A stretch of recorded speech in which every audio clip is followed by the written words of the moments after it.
इतने पैसों के लिए तो मैं कुछ भी कर दूंगा, लेकिन पहले ये तो बताओ कि एक शादी की वीडियो बनाने वाले को न्यूज़ रिपोर्टर बनवा के करना क्या चाहते हो?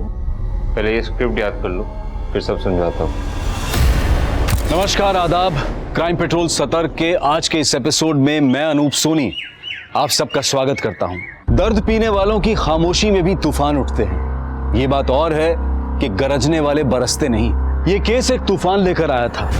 जज्बात के साथ जुनून भी बह रहा था और बहने वाला था खून, और वो भी कई इंसानों का। 30 दिन 30 कहानियों की श्रृंखला में आज के इस एपिसोड पर अपनी विशेष राय रखेंगे हमारे आज के मेहमान और जाने माने रिपोर्टर साहिल जोशी।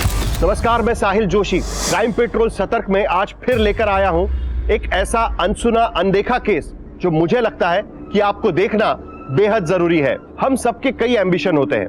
नई जॉब, नए अवसर के तलाश में हम में से कई लोग महानगरों का रुख कर लेते हैं, सक्सेस के पीछे भागते हैं, लेकिन कई बार फेल्योर का भी सामना करना पड़ता है। सक्सेस और फेल्योर के बीच में बहुत कुछ ऐसा होता है जिसमें भटकने के भी चांसेस होते हैं।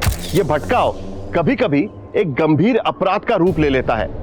इस केस में भी कुछ ऐसा ही हुआ। यह 7 घंटे की एक ऐसी वारदात है जिसमें बीतने वाला एक एक पल कुछ जिंदगियों पर भारी पड़ने वाला था।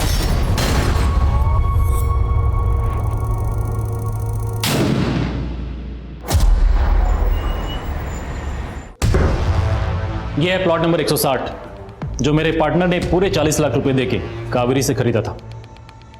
और ये रहे इस प्रॉपर्टी के पेपर्स, देखो। ये नकली पेपर्स है।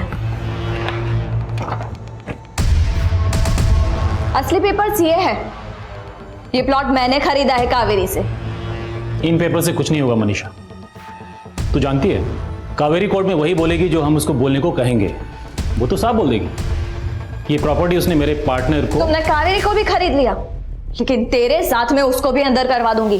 कुछ नहीं कर पाएगी तू। तेरी भलाई इसी में, जो पैसे मिल रहे हैं रख, और इस प्रॉपर्टी के लीगल राइट्स मेरे नाम कर दे, वरना। सूरजमल तेवतिया, तेरी धमकियों से डरती नहीं हूं मैं।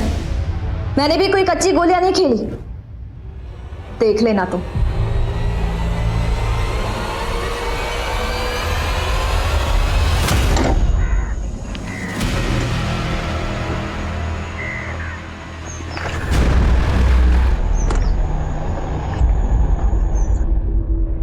अगर मैं उसकी सिर्फ हड्डी तोड़ूंगा तो मेरे खिलाफ पुलिस में बोल सकता है। तुम उसे जान से क्यों नहीं मरवा देती? नहीं, जितना बोला है उतना कर।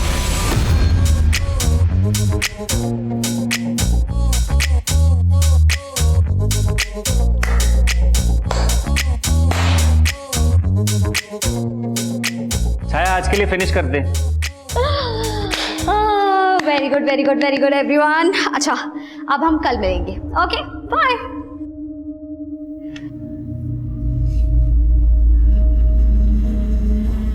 हाय, आई एम मनीषा।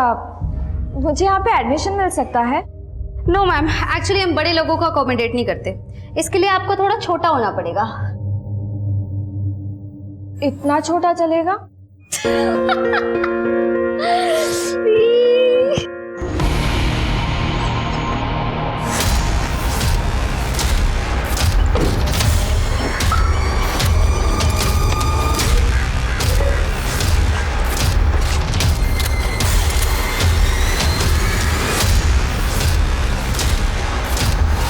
संडे को आप कॉफी बनवा बनवा के थका देते हो। हाँ, और कितना अखबार पढ़ोगे? जाओ जल्दी से नहा लो, लंच का समय भी होने आया। वो फिल्म की टाइमिंग देख रहा था मैं। हाँ? फिल्म देखने चलते हैं आज। तुम क्या कर रही हो? बाद में मत बोलना, संडे को टाइम नहीं देता तुमको। हाँ भाई। अरे कौन है ये? क्या कर रहा है तू? अरे कौन? अरे ये क्या कर रहे हो?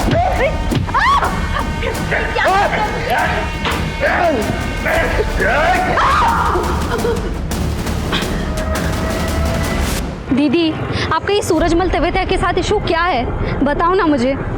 कुछ नहीं, और तुम पापा को कुछ मत बताना, वरना उन्हें टेंशन हो जाएगी। मत मारो ना, मत मारो।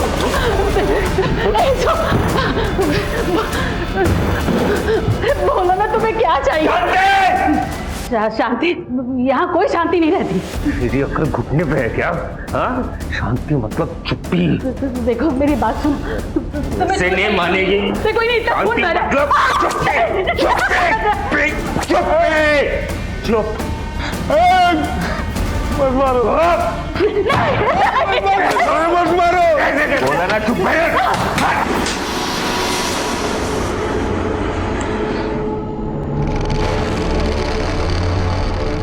मनीषा दी, ये क्या कांड कर दिया यार। सूरजमल को पिटवाने के लिए गुंडे हायर कर दिए। अरे छाया, क्यों टेंशन ले रही हो? मैंने उसे सिर्फ सूरज को धमकी देने के लिए कहा है, ताकि सूरज के साथ जमीन का मैटर सेटल कर सको।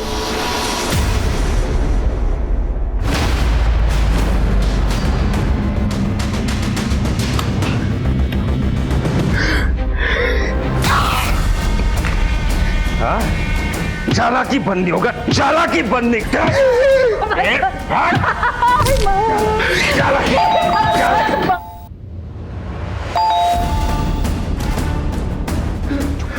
चुप चुप चुप चुप।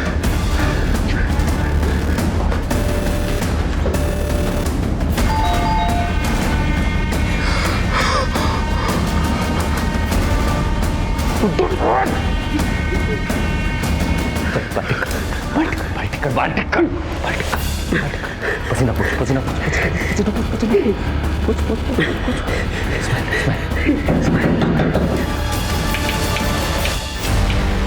क्या हुआ माँ, ऐसे क्या देख रही हो? दरवाजा तो खोलो।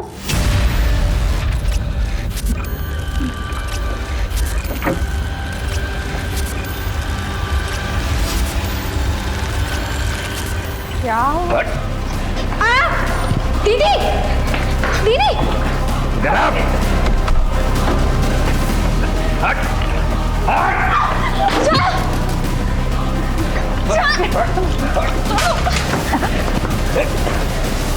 बस, मैं गोली चला दूंगी। चला गोली, चला दूंगी मैं। चला। हाँ, चला गोली, चला।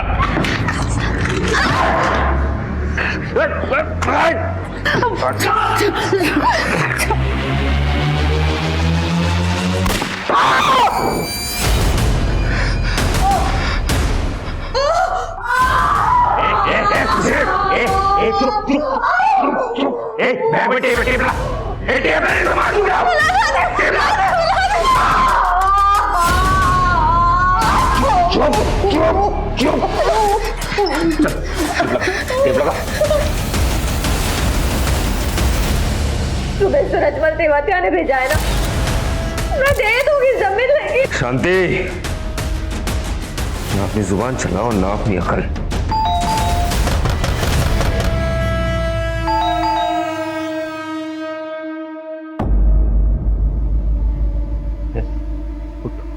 उठ, उठ, उठ, उठ, चल, चल। कौन पूछ, कौन पूछ, कौन पूछ? पसीना पूछ, पसीना पूछ, पसीना पूछ। बाल डाल, बाल डाल। बाहर जो भी है ना, उससे बात करके उसको रफा दफा कर, ठीक है? शान पट्टी की ना। चल। मनीषा बेटा, सब ठीक तो है ना? हाँ अंकल। बेटा, वो धमाके की आवाज सुनाई दी थी और बॉबी बता रहा था कि अंदर से बहुत शोर सुनाई दे रहा था। वो शॉर्ट सर्किट हो गया था ना, इसलिए। लेकिन बेटा, ये चोट कैसे लगी है? वो अंकल, मैं फिसल गई थी। बेटा, बेटा मुझे ले, तेरे माँ बाप को तुझे सौंप दिया, बचा सकती है तो बचा ले। दरवाजा क्यों बंद कर रहे हो? चाय को तो भेजो। उसका इलाज मैं कर लूंगा, शान पट्टी नहीं। शान पट्टी की ना तो अगली गोली तेरी बहन के नाम पे होगी।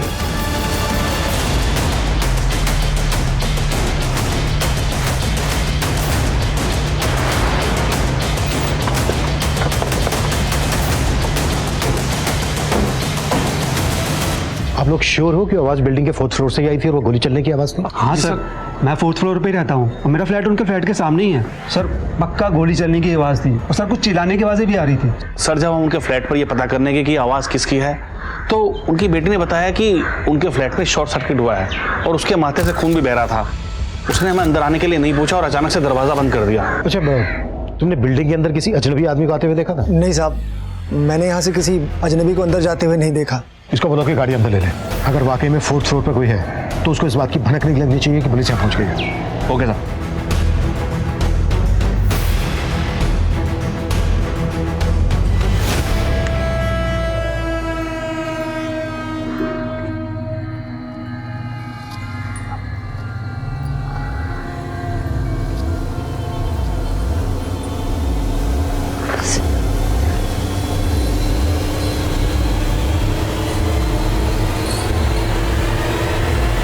बस मैम ठीक हो। Mummy,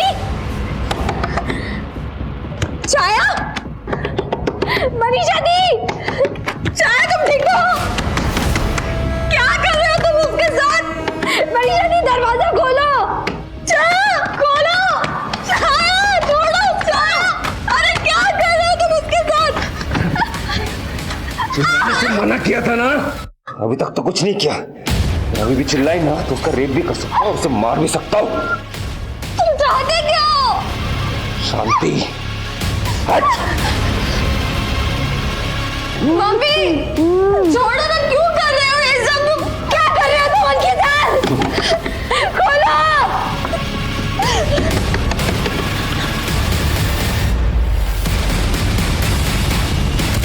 good morning sir. माफ पे जाओ,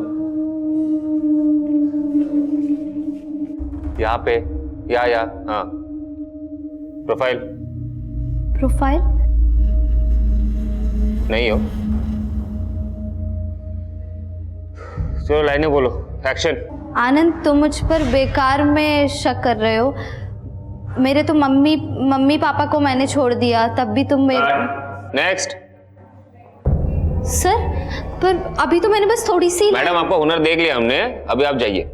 सर मैं अरे मैडम, जब रोबोट का ऑडिशन होगा ना तब हम आपको बुलाएंगे। सर प्लीज बस। अरे मैडम जाइए ना, बेइज्जती करूंगा फिर जाओगे क्या? Please leave.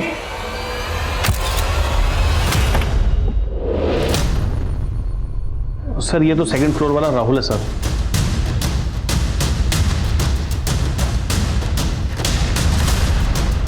और ये कैब वाला लड़का कौन है?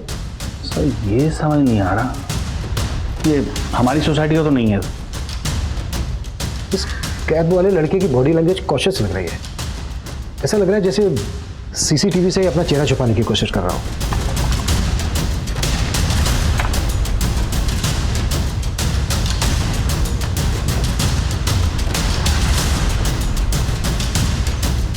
वो कैब वाला लड़का महाराष्ट्र की नंबर प्लेट वाली गाड़ी लेकर यहाँ आया और बिल्डिंग के सेक्रेटरी का कहना है कि वो लड़का यहाँ का नहीं है। ये भी तो हो सकता है कि वो लड़का 4th फ्लोर पे ना जाकर किसी और फ्लैट में गया हो। बिल्डिंग के बाकी मेंबर से पूछो कि वो लड़का किस फ्लैट में गया। तो क्या चाहते हो? क्यों आए हो यहाँ? वैसे मैंने सोचा नहीं था कि हमारी पहली मुलाकात का ये मोड़ आएगा। वालिया, में तुमसे ये सामना हो जाएगा।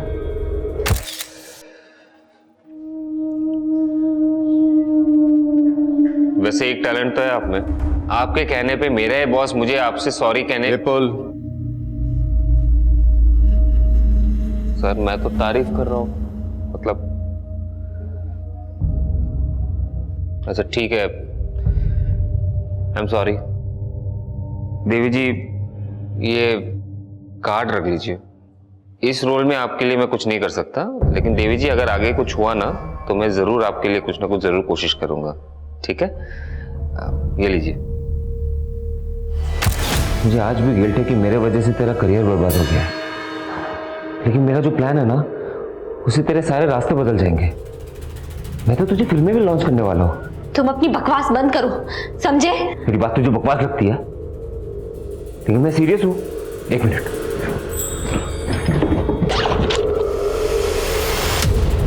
ये देख, मैं तो स्क्रिप्ट भी तैयार करके लाया हूँ। पता है किसने लिखी है?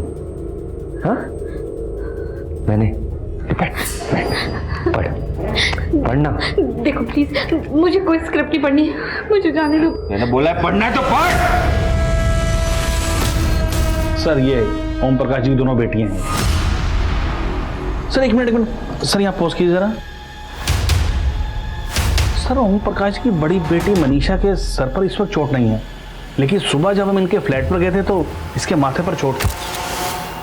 सर मैंने सारे फ्लैट ऑनर से बात की, वो लड़का किसी भी फ्लैट में नहीं गया। इसका मतलब यह है कि वो लड़का इस वक्त ओम प्रकाश जी के फ्लैट में मौजूद है। जब ये गाड़ी बिल्डिंग में अंदर आ रही थी तब तो इंटरकॉम पे किसी से बात कर रहा था। कहीं ऐसा तो नहीं कि तो जानबूझ के गायब हो गया? साहब मैं जानबूझ के क्यों गायब होऊंगा साहब? वो तीसरे फ्लोर पे पानी ओवरफ्लो हो रहा था साहब, तो वही हम पानी का वाल बंद करने गए थे।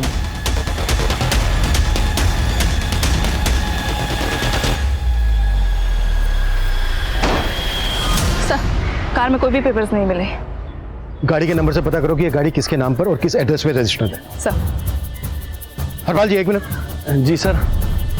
ओम प्रकाश जी का कोई रिलेटिव रहता है महाराष्ट्र में? सर ये तो मालूम नहीं कि उनका कोई रिलेटिव रहता है नहीं, लेकिन हाँ उनकी छोटी बेटी छाया कुछ दिन पहले तक मुंबई में रहती थी। वो वहाँ पर फिल्म इंडस्ट्री में एक्ट्रेस बनने गई थी, लेकिन काम वहाँ मिला नहीं तो वापस आ गई। एक मिनट, इधर आओ। कहाँ जा रहे हो, क्या काम? सर वो डिलीवरी देने आए। कौन से फ्लैट में? बहुत ही सॉलिड स्क्रिप्ट है। कहानी शुरू होती है मुंबई से। एक लड़की मुंबई आती है एक्ट्रेस बनने का सपना लेके, और बहुत स्ट्रगल के बाद ना उसे एक छोटा सा रोल मिल जाता है। गरिमा, मेरा तो एक ही सीन का रोल है, ऊपर से मेरे कैरेक्टर की एक भी लाइनें तक नहीं है। तेरी तो कितनी लाइंस हैं? 6 शॉट रेडी है। दीदी एक मिनट। विपुल सुनना, तूने तो बोला था इतना इम्पोर्टेंट कैरेक्टर है। कैसा इम्पोर्टेंट है? मेरे कैरेक्टर की एक लाइन तक नहीं है। इतने बड़े शो में तुझे काम मिल रहा है, चुपचाप काम करने का नाटक क्यों कर रही है तू? मैं कोई मुंबई में भीड़ में खड़े होने के लिए नहीं आई हूँ, मुझे नहीं करना ये काम। इतना मगजमारी करके तुझे यहाँ पे काम दिलवाया है और उसको पता नहीं इतना ड्रामा। चुपचाप बैठ, रेडी हो। धमकी देने की जरूरत नहीं है, ठीक है ना? तभी काम करूंगी जब मुझे लाइन मिलेगी। पहले आंसू दिखाए, उसके बाद जब रोल दे दिया तो आंखें दिखाने लगी। भाई तो तुझे लाइनें चाहिए थी ना, ये पढ़ना भर भर के लाइनें हैं, और आगे की सीन्स ऐसा है ना कि आंखों में खून उतर आएगा।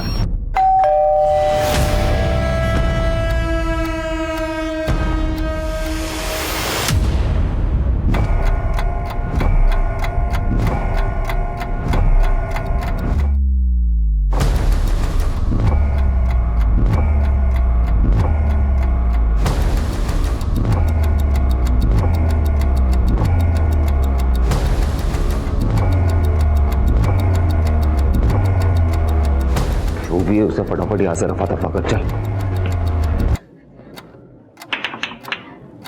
जी मैम सबकाकार.com से आया हूँ, आपने ऑर्डर दिया था, आपका पार्सल है। हाँ, आप नीचे ही रख दीजिए। मैम पार्सल तो रख दूंगा, लेकिन आपको पेमेंट भी तो करना है। आपको कैश देना पड़ेगा 1024 रुपया, और मैम सिग्नेचर भी करना है। ये रजिस्टर अंदर आएगा नहीं, आपको दरवाज़ा खोलना पड़ेगा प्लीज़।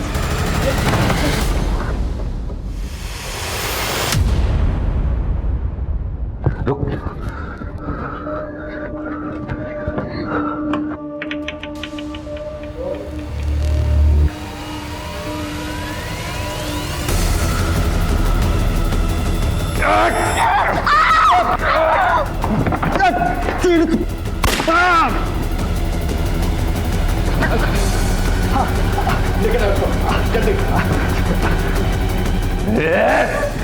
पुलिस को किसने बोला? हाँ? किसने बोला पुलिस को?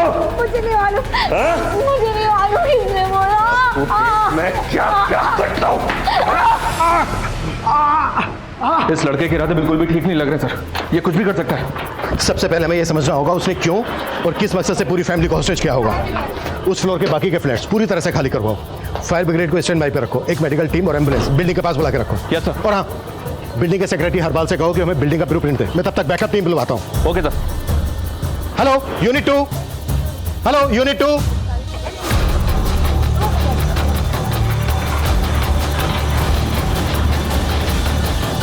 मेरे साथ शांत पट्टी है?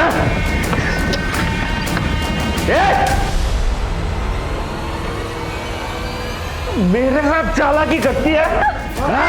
भागने की कोशिश करी थी, भागने की कोशिश करी थी, भागती है। छोड़ मेरी बेटी को। हाँ, तूने पुलिस को बताया? मैंने नहीं बताया, लेकिन मैं तुम्हें पुलिस से बचा सकती हूँ। ले अपने आप को तो बचा।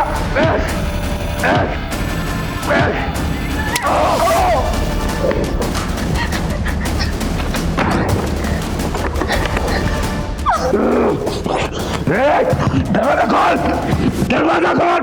ये तुम भूल गई है शायद, तेरी बहन अभी भी मेरे कब्जे में है।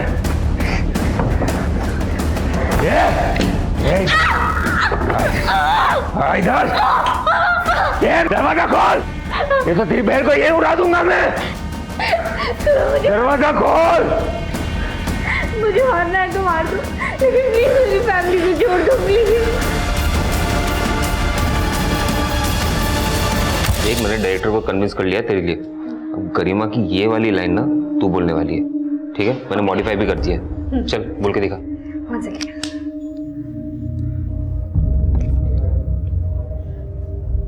अनन्या, तू समझ नहीं रही है यार। लव एट फर्स्ट साइट सिर्फ फिल्मों में होता है। प्यार के लिए अपनी जिंदगी दांव पर मत लगा। दिल के रास्तों पे भी हमें बहुत सोच समझ कर चलना चाहिए। सही है? शायद मैं गलत था, तुझ में भी एक कलाकार छिपा हुआ है। है ना? मानता है कि नहीं? बहुत जल्दी रंग बदलती है तू, लेकिन तेरा ये रंग बदलना ना मुझे पसंद है। अब ये खेल सिर्फ तेरा नहीं है, तेरे माँ बाप और तेरी बहन का भी है। तेरी बहन की वजह से। मेरी बहन ने क्या बिगाड़ा तुम्हारा? क्या बिगाड़ा? तुझे जो करना है वो मेरे साथ कर, लेकिन मेरे पेरेंट्स और मेरी बहन को छोड़ दे। सर, मैं छाया का फ्रेंड हूँ। मैं उसके साथ उसकी एकेडमी में काम करता हूँ। वो दोपहर तक मेरे साथ ही थी और रोज़ की तरह उसकी बड़ी बहन मनीषा उसे पिक करने भी आई थी। वहाँ पे मनीषा का किसी के साथ झगड़ा हो गया था, इसीलिए चेक करने के लिए मैंने छाया को फ़ोन भी किया था कि वो लोग सेफली घर पहुँचे हैं कि नहीं। हाँ साहिल, तुम दोनों सेफली पहुँच गए ना? हाँ आराम से। अरे माँ, ऐसे क्या देख रही हो? दरवाजा तो खोलो। Don't worry, don't worry. दीदी! सर, छाया ने फ़ोन अचानक काट दिया था, फिर काफ़ी देर से उसका फ़ोन भी बंद आ रहा था, इसीलिए चेक करने के लिए मैं यहाँ आ गया। अच्छा, तुमने भी कहा कि मनीषा का किसी के साथ झगड़ा हुआ था, किसके साथ हुआ था?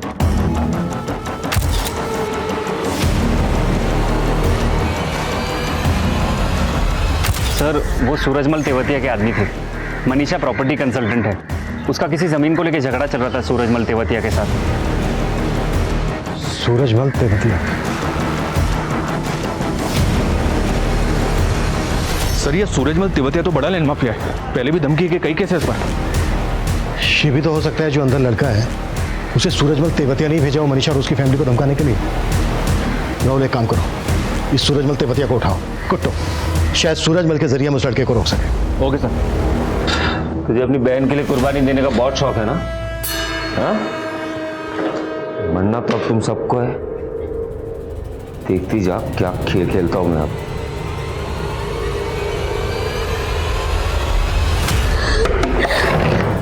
क्या किया तुमने मेरी बहन के साथ? हाँ?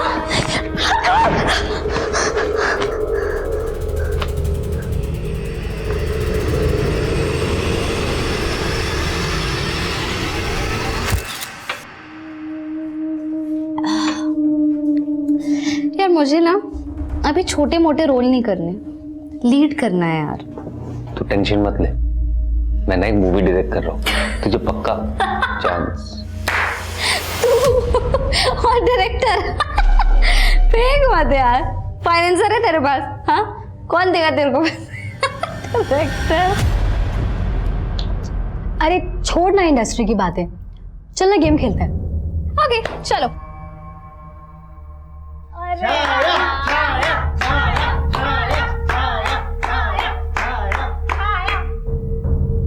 देख छाया, हमने तुझसे गाना गाने के लिए नहीं बोलेंगे, तुझे ना कुछ एक्साइटिंग सा करना होगा।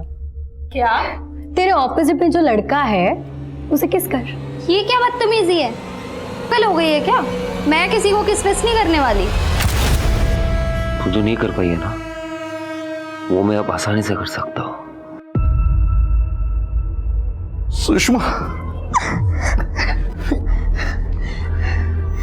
ये सब मेरी वजह से हो रहा है पापा, मेरी ही भूल का नतीजा है ये।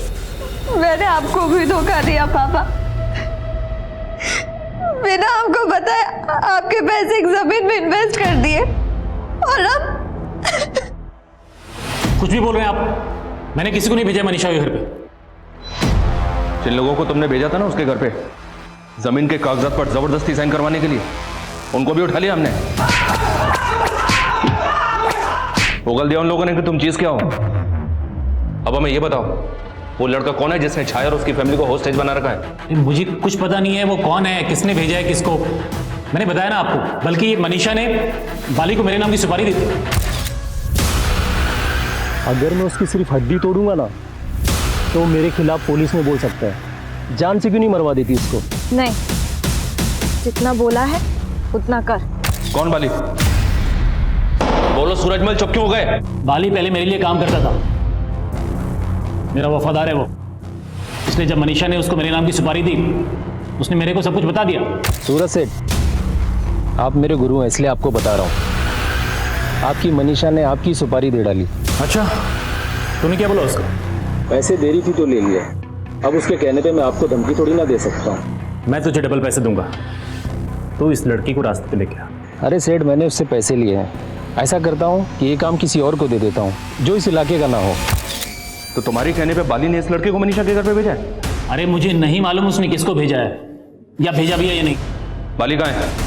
मुझे कोई आइडिया नहीं है वो इस वक्त कहाँ है। हाँ, एक फोन नंबर है उसका मेरे पास। चुप चुप, चिल्ला क्यों रही है? मर जाएगी, छोड़ दो, प्लीज रहम करो। छोड़ दूंगा। अरे तुम्हारी सारी शर्त मंजूर है, बोलो क्या चाहिए तुमको?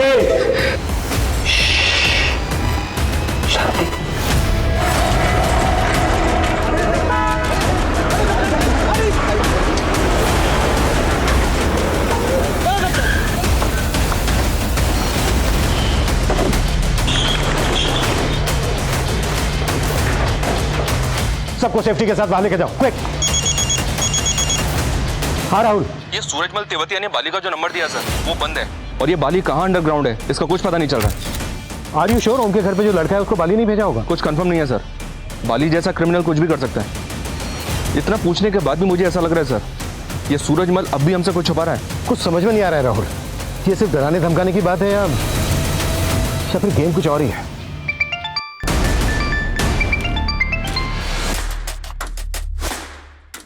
सब सेट है, आपको वेट नहीं करना पड़ेगा।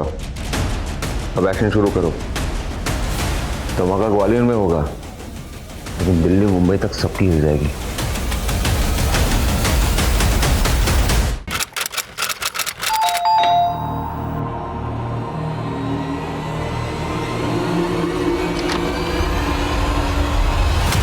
मैंने तुम्हें मना किया था ना मेरा पीछा करने को, क्यों कर रहे हो मेरा पीछा? मैम पीछा नहीं कर रहा था, मैं तुमसे बात करना अरे पर मुझे तुमसे बात नहीं करनी है, तुम्हें क्यों नहीं समझ आ रहा?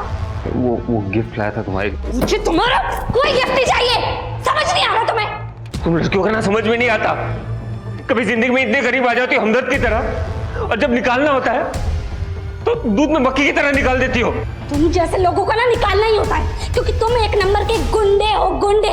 मेरी बात क्या बात सुनो, मुझे तुम्हारी बात नहीं मेरी बात सुनो।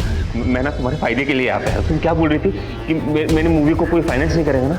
अच्छे खासे भाइयों के साथ मेरा कनेक्शन है, जैसे चुटकी में वो लोग फाइनेंस करते थे। देखो तुम्हें कॉम्प्रोमाइज करने की भी जरूरत नहीं होगी, है ना? तुम बस मुझे हाँ बोल दो, स्टार बना दूंगा।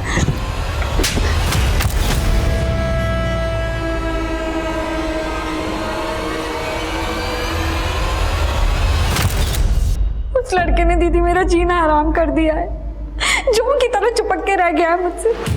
तो उसका नाम नंबर बोल, उससे भी बड़े बड़े गुंडों को जानती हूँ मैं, 2 मिनट में सीधा कर दूंगी उसको। क्या बोल रही मनीषा तू? ऐसा कुछ नहीं करना मैं।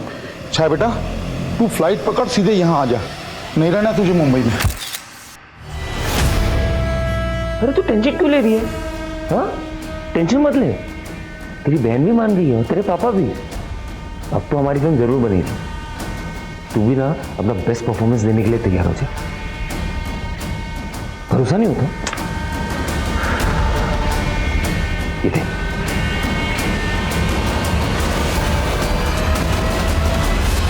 ये ओम प्रकाश के फ्लैट का ब्लूप्रिंट। हॉल में 2 विंडो हैं। हॉल के दोनों तरफ एक बेडरूम है। सिंगल बेडरूम में 1 विंडो है, मास्टर बेडरूम में 1 विंडो है। अगर हमने इनकी विंडो से घुसने की कोशिश की तो वो शूट कर सकता है। अब हमारे पास 2 जगह बचती हैं। मास्टर बेडरूम का बाथरूम, इसकी विंडो, किचन के साथ जो बाथरूम है इसकी विंडो। हमें इन विंडो से अंदर जाना है। टीम रेडी करो।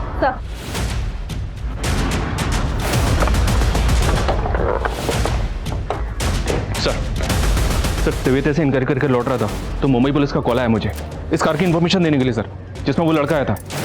ये कार विपुल भारद्वाज के नाम पे मुंबई के 4 बंगलों के एड्रेस पर रजिस्टर्ड है, लेकिन फिलहाल इस एड्रेस पे ताला लगा हुआ है। और सर ये विपुल की फोटो है, ये देखिए। ओम प्रकाश की छोटी बेटी छाया मुंबई में रहती थी। इस विपुल का छाया के साथ कोई कनेक्शन? फिलहाल तो ऐसा कुछ पता नहीं चला है, सिर्फ इतना पता चला है कि ये विपुल फिल्म इंडस्ट्री में काम करता है, असिस्टेंट डायरेक्टर है और पिछले कई दिनों से ग्वालियर आ रहा है। पॉसिबल है इसका बाली और सूरजमल तेवतिया के साथ कोई कनेक्शन? बाली की कोई लीड? अभी तक कुछ नहीं सर। ये कहाँ से आ गया? इनको कैसे पता चल गया? राजीव जल्दी कैमरा लेकर आ। ग्वालियर की प्रार्थना अपार्टमेंट हाउसिंग सोसाइटी को पुलिस ने चारों तरफ से घेर लिया है और ऐसा कहा जा रहा है कि इस बिल्डिंग के 4th फ्लोर पे एक फैमिली को हॉस्टेज बनाया गया है, लेकिन ये सच्चाई नहीं है। जी हाँ, दरअसल इस बिल्डिंग के अंदर जो कुछ भी हो रहा है उसकी कुछ वीडियोस वायरल हुई हैं और सच जानने के लिए आपका उन वीडियोस को देखना बेहद जरूरी है। लेकिन उन वीडियोस को दिखाने से पहले मैं चाहूंगा कि हमारे कैमरामैन यहाँ पर मौजूद पुलिस को दिखाएं कि किस तरीके से पुलिस ने इस पूरी बिल्डिंग को घेरा हुआ है और चप्पे चप्पे पे पुलिस खड़ी है और किसी का भी अंदर से बाहर निकलना इस वक्त नामुमकिन है। वाह, देख क्या मोड़ है हमारी प्रेम कहानी में। अब हम भी पॉपुलर हो गए और हमारा प्यार भी, है ना? मेरे ऑर्डर का वेट करना, जब तक मैं ना बोलूं कोई मूव नहीं करेगा। क्लियर? Over and out. ये देखिए सर, ये कुछ वीडियो सोशल मीडिया पे वायरल हुए हैं। मैंने किसी को हॉस्टेज नहीं बनाया, मैं तो यहाँ छाया से मिलने आया था। हम दोनों एक दूसरे से बहुत प्यार करते हैं, एक दूसरे से शादी करना चाहते हैं, लेकिन पहले छाया की फैमिली और उसके बाद ये सोसाइटी, ये बिल्डिंग वालों ने मुझे फंसाया। और ये दूसरा वीडियो सर, ये देख। मैं मानता हूं कि मैं और मेरी बड़ी बेटी विपुल और छाया की शादी के खिलाफ थे, लेकिन अभी हम लोग इस शादी को करवाने के लिए तैयार हैं। तो मैं पुलिस से रिक्वेस्ट करता हूं कि वो वापस चली जाए, कि हमारी फैमिली का इंटरनल मैटर है। और सर ये तीसरा, मैं और विपुल एक दूसरे से बहुत प्यार करते हैं। ये बात सच है कि हमारा मेरी फैमिली से झगड़ा हो गया था, पर अब सब कुछ सेटल कर लिया है हम लोगों ने। ये लड़का बहुत बड़ा खेल खेलता है। ये यहाँ सब कुछ प्लान करके आया है और अब आसानी से भागने की फिराक में है। इन वीडियोस ने चारों तरफ माहौल गर्म कर दिया था। इस वायरल वीडियो और सोशल मीडिया की लाइव फुटेज ने सनसनी पैदा कर दी है। इन वायरल वीडियोस ने ऐसा माहौल खड़ा कर दिया है कि चारों तरफ बेचैनी सी नजर आ रही है। इन वीडियोस में पुलिस को विलन बनाकर पेश किया जा रहा है, लेकिन सच्चाई क्या है? पुलिस फिलहाल बैकफुट पर है। पुलिस को यह समझ में नहीं आ रहा कि क्या डिफेंसिव मोड पे रहे या अटैकिंग मोड पे। इस क्रिमिनल के इस सनक भरे खेल में क्या यह परिवार बच पाएगा? पुलिस वालों का कुछ करना तो पड़ेगा।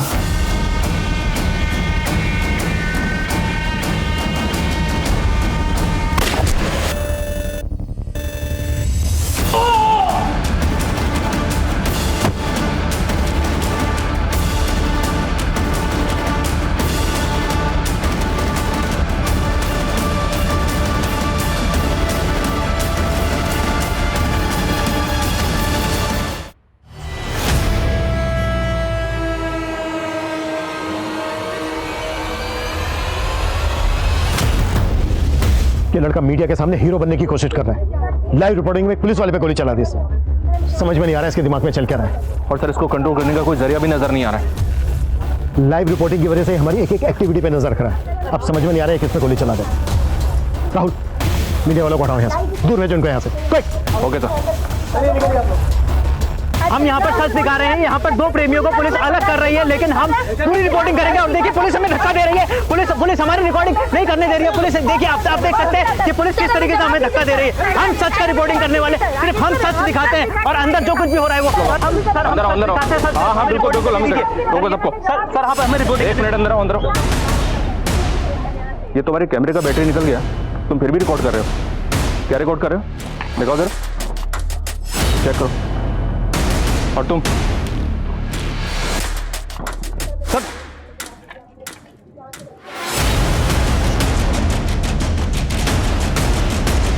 जल्दी करो और उस तरफ जाओ, तुम थोड़ा इस तरफ जाओ, चलो जल्दी मूव। ये देखे सर, ये आदमी बिना बैटरी के कैमरे से रिकॉर्डिंग कर रहा था और ये मोबाइल को अपनी जेब में इस तरह से फंसा के लाइव रिकॉर्डिंग कर रहा था और फ्रेंड्स ग्रुप पे अपडेट कर रहा था। ये देखे सर। ये सब क्यों कर रहे थे तुम लोग, और हो कौन? हाँ, इसकी जेब से विजिटिंग कार्ड मिला सर। प्रकाश डिजिटल लैब वेडिंग स्पेशलिस्ट। तो शादी में वीडियो बनाता है तो फिर यहाँ पर न्यूज एंकर बनकर लाइव रिपोर्टिंग क्यों कर रहा था? सर वो लड़का उसने पैसों का लालच दिया था सर।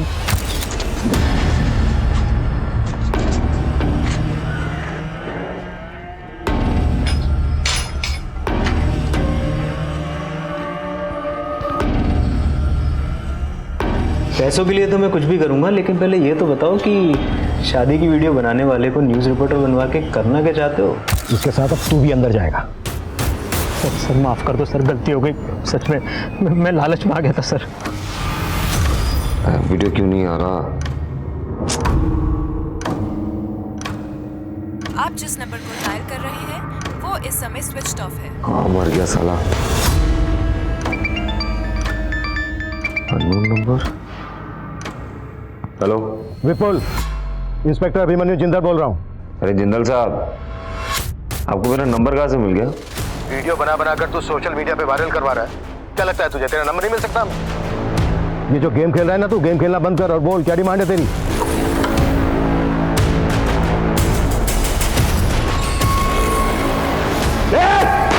विपुल,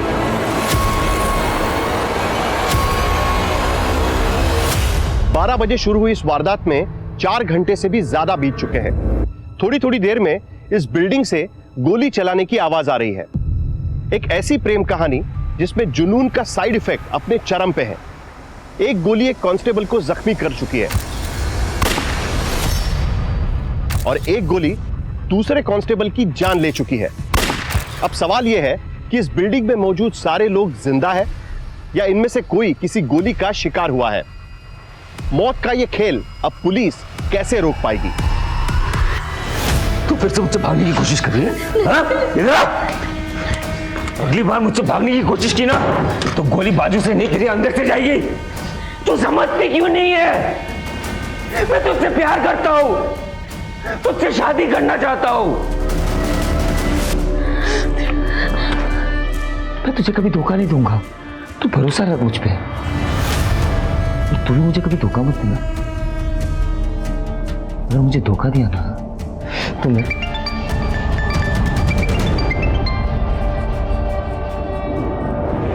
हेलो, देखो मैंने तुमसे कहा था ना किसी को नुकसान नहीं पहुंचाओगे, फिर गोली क्यों चलाई तुमने और किस पे चलाई? अरे इंस्पेक्टर साहब, बहुत जल्दी टेंशन ले लेती हो। मैं अपने प्यार पे गोली चलाऊंगा क्या?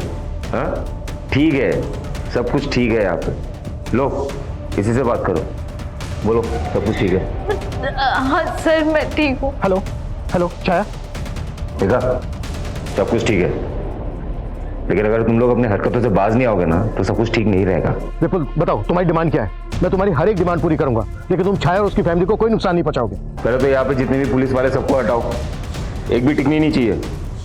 मुझे और छाया को सेफ पैसेज चाहिए, वरना पता है ना। नहीं, देखो तुम छाया को कोई नुकसान नहीं पहुंचाओगे और नहीं उसकी फैमिली को। अरे पहले करके तो दिखाओ, फिर देखते हैं। हमें तुम्हारी शर्त मंजूर है, मैं अपनी पूरी टीम को लेकर यहाँ से जा रहा हूँ। मिशन अबॉर्ड, सब नीचे आ जाओ। चलो चलो हमें यहाँ से निकलना है, चलो आ जाओ। सब बिना हलचल के गाड़ी में बैठो, हमें यहाँ से निकलना है, जल्दी करो क्विक। छाया सब सेट हो गया, सब मान गए, पुलिस वाले भी मान। हाँ इंस्पेक्टर, जैसे कि तुमने डिमांड की थी, हमारी पूरी पुलिस टीम यहाँ से निकल रही है, लेकिन देखो तुमने हमसे वादा किया है छाया और उसकी फैमिली को बिना नुकसान पहुंचाए तुम छोड़ दोगे। हम तुम्हारी बात मान रहे हैं, तुम भी अपने वादे पे कायम रहना। हम यहाँ से जा रहे हैं, हमारी पूरी पुलिस टीम यहाँ से जा रही है, तुम चाहो तो ऊपर से चेक भी कर सकते हो। ठीक है, अभी मीडिया में जाओ और जाके बाइट दो कि तुम मुझे और छाया को सेफ पैसेज दे रहे हो। ओके।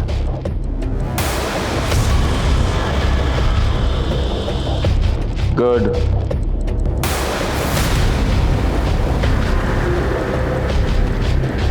अब आया ना लाइव वीडियो।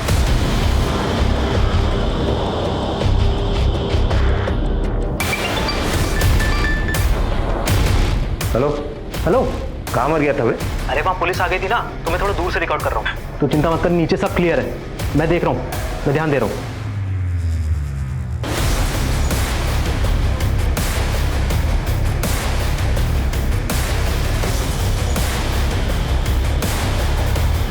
देखना कुछ भी नहीं है, सब क्लियर है एकदम। चल ठीक है, तू चुपके से वीडियो भेजते रहे।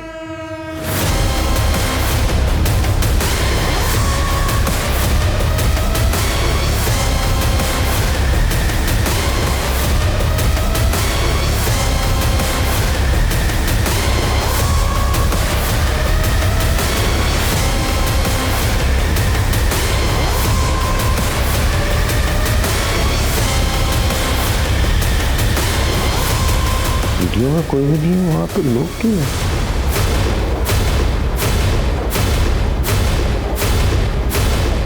जगह तो सही है,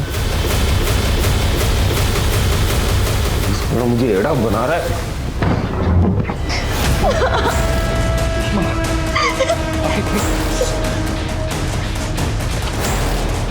अरे मुझे फंसाने की कोशिश कर रहे हैं सब के सब, ये कोई नहीं छूऊंगा।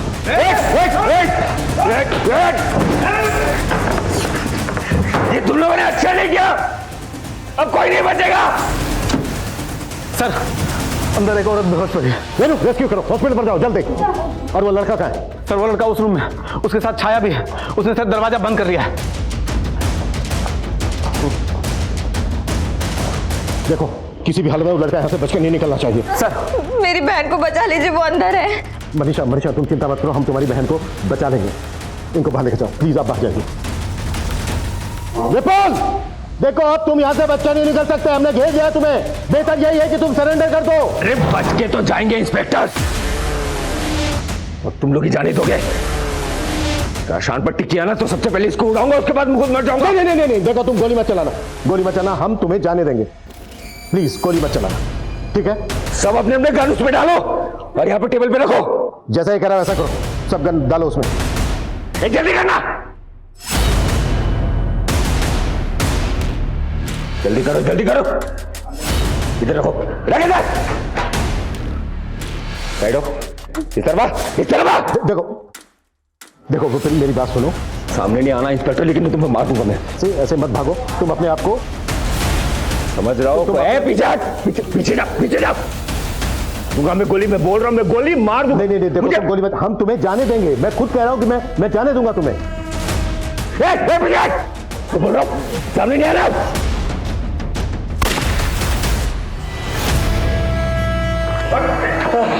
तुझे क्या लगा था तेरे कहने से चले जाएंगे हम? तुझे आसानी से भागने देंगे यहाँ से? लेके जाओ इसको। तुम ठीक हो छाया? लेकर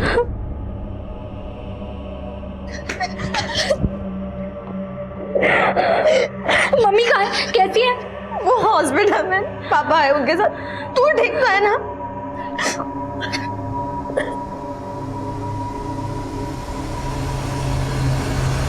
ये एक रिश्ते का एक ऐसा फेलियर था जो इस भयानक वारदात की वजह बन गया। विपुल जैसे सरफिरे हर जगह मिलते हैं। जब भी लड़कियां इनकी छेड़छाड़ बदतमीजियां बर्दाश्त करती हैं और इग्नोर कर देती हैं, तब इनके हौसले और भी बढ़ जाते हैं। और विपुल ने तो ऐसा कोहराम मचाया जिसे काबू करने में 7 घंटे का समय लगा। जब हम मुसीबतों से दूर भागते हैं तब हमें लगता है कि मुसीबतें दूर हो गई, लेकिन मुसीबतों को जब तक हम जड़ से नहीं उखाड़ देते तब तक मुसीबतें हमारा पीछा नहीं छोड़ती। प्रेम कहानी में जज्बात जब एक तरफा हो तो जुनूनियत अक्सर ऐसा ही फितूर अख्तियार कर लेती है। लेकिन छाया विपुल के सरफिरेपन से अच्छी तरह से वाकिफ थी।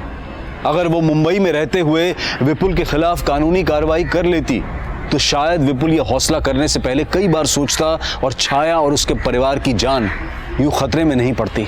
अब मैं अनूप सोनी आपसे विदा लेता हूं, फिर मुलाकात होगी क्राइम पेट्रोल सतर्क में एक और नए केस के साथ और उस पर हमारे एक्सपर्ट के विश्लेषण के साथ।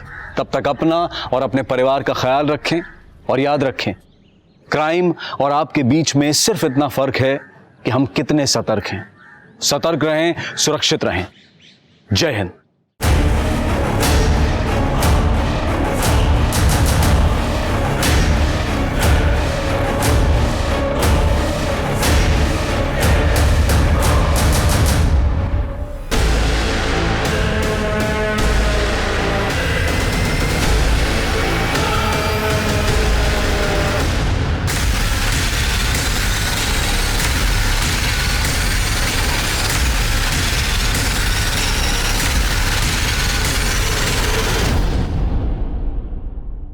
नमस्कार, आदाब। क्राइम पेट्रोल सतर्क के 30 दिन 30 यूनिक केसेस की श्रृंखला में मैं अनूप सोनी आप सबका स्वागत करता हूं। आदमी औरत के इस रूप को मांस का सिर्फ एक टुकड़ा मान लेता है। इस बाजार में 40 साल की औरत से लेकर 13 साल की बच्ची तक सजाई जाती है। सोशल टैबू यानी सामाजिक तौर पर गलत मानी जाने वाली परंपराएं और मान्यताएं, इसकी वजह से समाज में बहुत सारे अपराध होते हैं। वैसे जरूरी नहीं है कि समाज की हर मान्यता सही हो, और इसीलिए बहुत सारे लोग चोरी छुपे इसे लांघते हैं, और जब सच सामने आने का डर सताता है तब जुर्म जम लेता है। आज के केस में भी ऐसे बहुत सारे लोगों ने अपनी खुशी के लिए मर्यादा की सीमा लांघी, जिसकी वजह से उन्हें सजा मिली मौत। आखिर क्या है वो सोशल टैबू जिसने इतने सारे लोगों की जान ली? ये केस समाज की उस मुख्य धारा को प्रतिबंधित धारा से जोड़ती है जहां अपराध जीती है।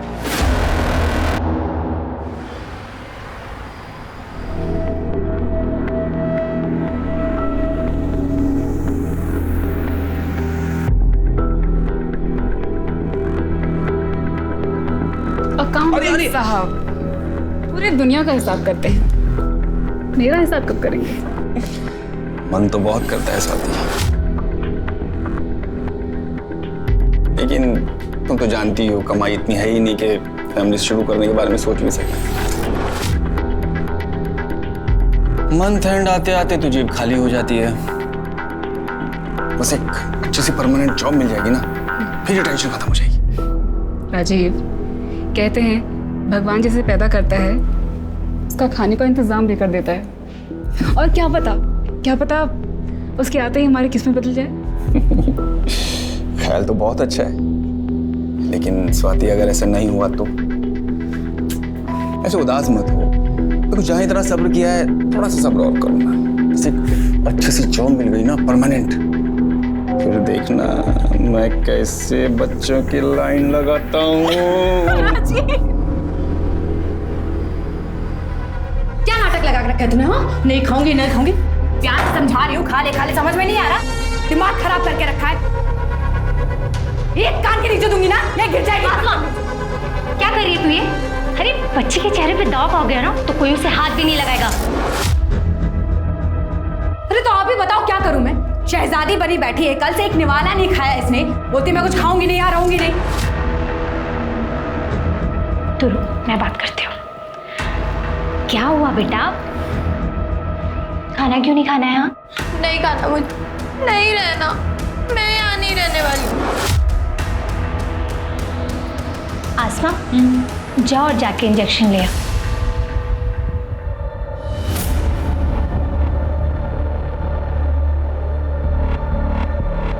ले आई तो इंजेक्शन बुलबुल को लगा दे। नहीं इंजेक्शन नहीं, इंजेक्शन नहीं। अच्छा ठीक है, अगर इंजेक्शन नहीं लगवाना है तो खाना खाना पड़ेगा, वरना इंजेक्शन तो इसलिए अब ये 10 मिनट में पूरी प्लेट खा ली।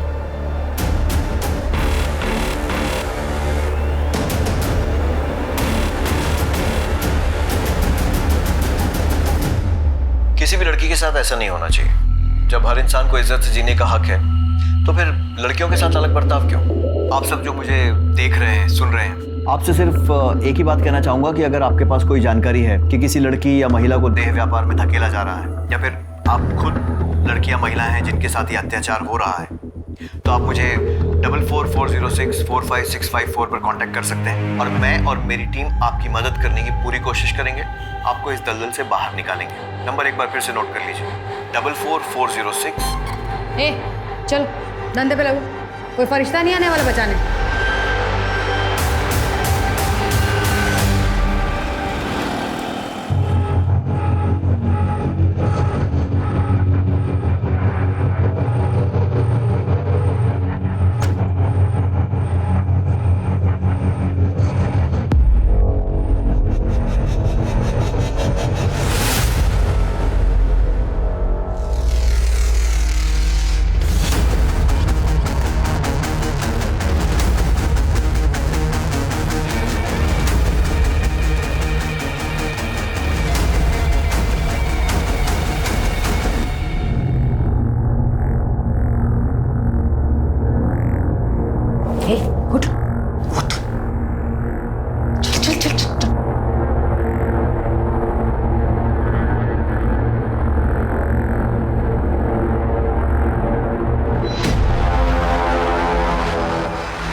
चिमचा किया ना फिर आंखें नोच लूंगी। देख और सीख, तुझे भी यही करना है। कस्टमर खुश होकर जाना चाहिए।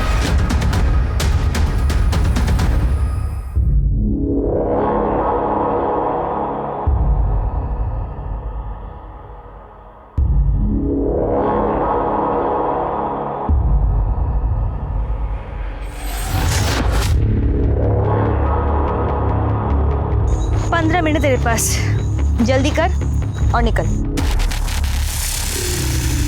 भगवान की दया से धंधा बहुत अच्छा चल रहा है।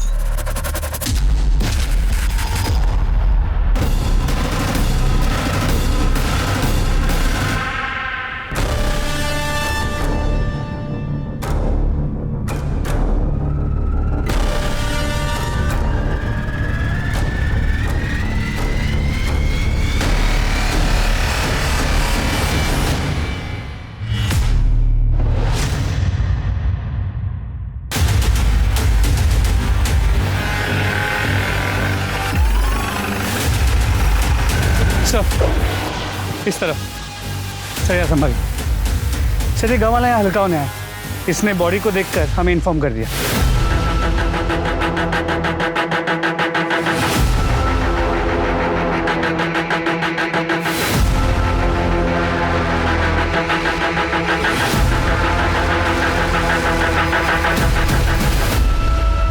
सर, मरने से पहले सेक्स हुआ है। रेप, सेक्सुअल असॉल्ट या कोई जबरदस्ती, ऐसा कुछ भी दिखाई नहीं दे रहा। पूरी बॉडी पे कोई निशान नहीं है सर, सिर्फ गले पे ये निशान है। गला घोट कर ही मारा गया, क्लियर है। तो गाँव वालों ने बताया कि एक प्रोस्टिट्यूट है और ये सेटअप, ये कॉन्डम्स, ऐसा लगता है कि ये अपने कस्टमर्स को लेके यहीं आती होगी। और हाँ सर, शुक्ला, बॉडी के पास से पर्स मिला था और इसमें ये आइडेंटिटी कार्ड। विजय सिंह हो सकता है इसका कस्टमर होगा और इसी ने उसे मारा हो, लेकिन कस्टमर इसे क्यों मारेगा? सिर्फ पैसे के लिए? हो सकता है सर, क्योंकि बॉडी के पास सिर्फ उसका पर्स मिला है। लड़की का सामान या लड़की का आईडी प्रूफ ऐसा कुछ भी नहीं मिला। हो सकता है सब कुछ लेके फरार हो गए हों और जल्दीबाजी में सिर्फ पर्स यहाँ पे छूट गया। एक्सक्यूज मी, हेलो, कहाँ पर? ठीक है, मैं भी पहुँचता है सर।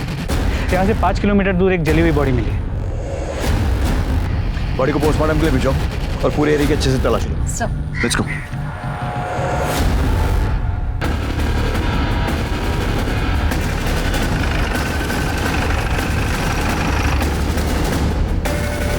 आसपास चेक करो।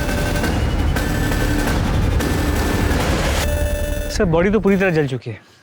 लगता है पेट्रोल जैसी किसी चीज से जलाया गया है। पहचानना भी मुश्किल है कि आदमी है या औरत।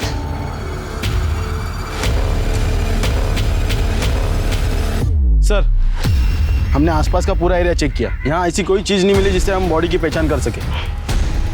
मिस्टर, पता करो आसपास में कोई मिसिंग कंप्लेंट दर्ज हुई है क्या? शायद उससे इसकी शिनाख्त हो सके। जी सर। ये दोनों बॉडीज को पोस्टमार्टम के लिए भेजो और ये विजय सिंह, इसका पता करो। जी सर। 5 किलोमीटर के दायरे में एक प्रोस्टिट्यूट और एक जली हुई लाश मिलने से पूरे इलाके में दहशत फैल जाती है। दिन दहाड़े हुई इस हत्या के लिए जिम्मेदार कौन है, पुलिस या प्रशासन? सवाल ये भी खड़ा होता है कि एक वैश्या जिसके पास जिस्म के अलावा कुछ भी नहीं, आखिर उसे कोई क्यों मारेगा? बात अगर पैसे की होती तो सिर्फ मारपीट तक होती, लेकिन यहाँ मामला कुछ और है। क्या इस औरत का खून उसके अतीत या फिर पुरानी रंजिश की वजह से हुई, या फिर किसी दिल जले आशिक या अपने ही घर वाले ने उसका काला सच जानने के बाद उसका खून कर दिया?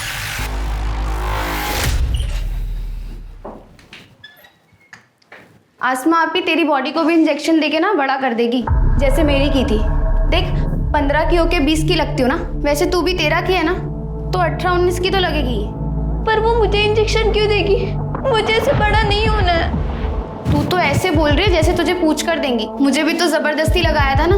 मैं भी तेरी तरह बच्ची दिखती थी, और बच्ची के साथ ना कस्टमर वो सब करने में डरता है, और फिर कस्टमर को फिगर भी तो चाहिए ना। मुझे यहाँ नहीं रहना, मैं नहीं करने वाली है सब। देख, रोके कोई फायदा नहीं है। मुझे भी कौन सा करना था, लेकिन करना पड़ा जीने के लिए। तुझे भी करना पड़ेगा, नहीं तो ये लोग जान से मार डालेंगे।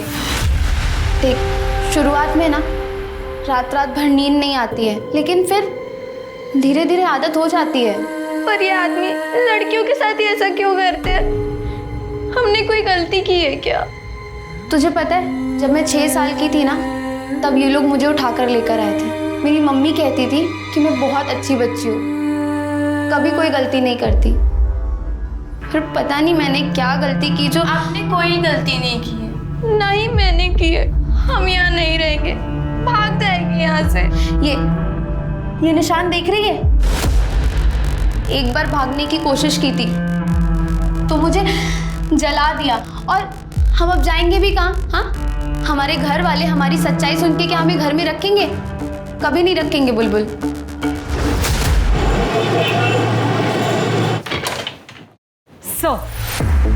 सर जंगल में जिस औरत की लाश मिली थी उसका नाम मीना था, उम्र 22 साल। 15 साल की उम्र से इसी डिस्ट्रिक्ट में अलग अलग जगह में प्रोस्टिट्यूशन का काम कर रही थी ताकि पकड़ी ना जाए, पर 2 बार अरेस्ट हो चुकी है। हमारे पास उसके रिकॉर्ड्स भी हैं। और उसकी फैमिली, उनका कोई रिकॉर्ड? सर नहीं, उसका अभी तक असली नाम भी पता नहीं चला, तो फैमिली का कहाँ से पता चलेगा? पता नहीं इस धंधे में कब से है। फैमिली होगी भी तो सामने नहीं आएगी, क्योंकि उन्हें उसकी मौत के दुख से ज़्यादा अपनी झूठी इज्जत की चिंता होगी। सर मीना मर्डर केस में सस्पेक्ट विजय सिंह के बारे में पता किया। टेम्पो ड्राइवर है, विशाल नगर स्लम में रहता है। पड़ोसियों ने बताया कि करीब 1 साल पहले उसकी बीवी की मौत हो गई, जिसके बाद से वो प्रोस्टिट्यूट्स के पास जाने लगा। कभी कभी उन्हें घर भी ले आता था, जिस वजह से मोहल्ले में झगड़े भी होते। मतलब पॉसिबिलिटी है कि शायद मर्डर उसी ने किया। इसका कोई आता पता? सर हम पता कर रहे हैं। पड़ोसियों ने बताया कि विजय कल टेम्पो लेके निकला तो था, लेकिन वापस नहीं आया। उसके बाद किसी ने विजय को नहीं देखा। उसका फ़ोन नंबर मिला है, लेकिन कंटिन्यूसली स्विच ऑफ आ रहा है। मतलब ये हो सकता है कि मर्डर करने के बाद वो फरार हो गया। मिश्रा, इस विजय सिंह और इसका टेम्पो दोनों के लिए बोलो जारी करवाओ। जी सर। और वो जली हुई लाश जो मिली उसकी कोई शिनाख्त? सर वो एक मीडियम हाइट के आदमी की, इस डिस्क्रिप्शन से मैच करता हुआ कोई भी मिसिंग कंप्लेंट पिछले 1 हफ्ते में रजिस्टर नहीं हुआ है।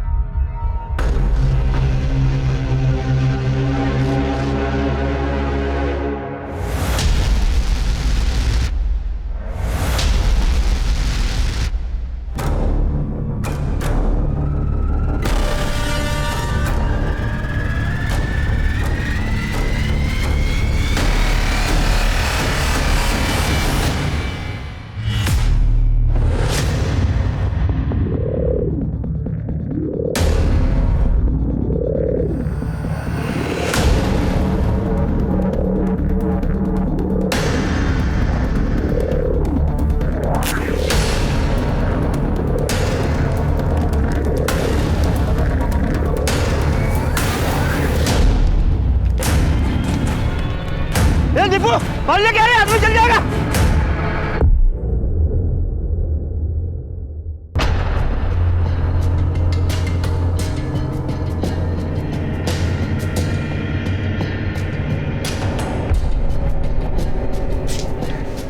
ए, घूरता क्या है? चाहिए तो माल ढीला कर। एक बार का कितना? 1000 फाइनल है। देता है तो बोल, वरना मेरा टाइम खराब मत कर। निकल यहाँ से। चल मेरे राजा, चल शुरू हो जा। अबे कितना घूरेगा? शुरू हो जा राजा।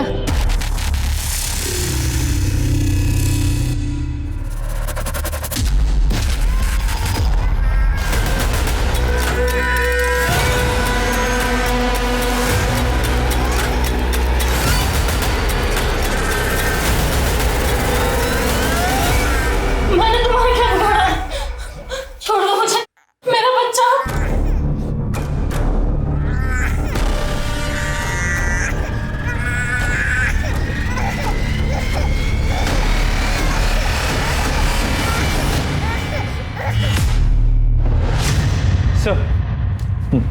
सर मीना की मौत 18 तारीख की रात 8 से 11 बजे के बीच गला दबाने की वजह से हुई।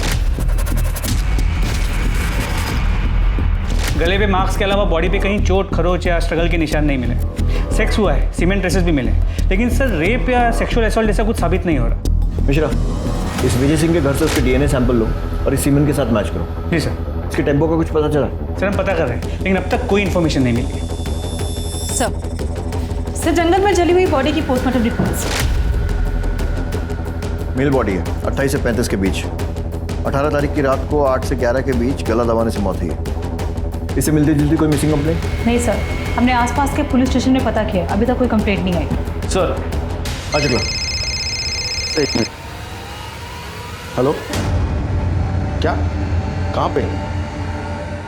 एक मिनट होल्ड कीजिए। तो गणेश नगर में एक औरत की बॉडी मिली है। बॉडी की इन्फॉर्मेशन मिलने के पहले ही तो आ गया। नहीं सर, ऐसा नहीं है, ये तो फ़ोन अभी आपके सामने आया। मैं तो पहले वाली फ़ोन की इन्फॉर्मेशन देने आया था कि आदर्श नगर में एक आदमी की जली हुई बॉडी मिली है।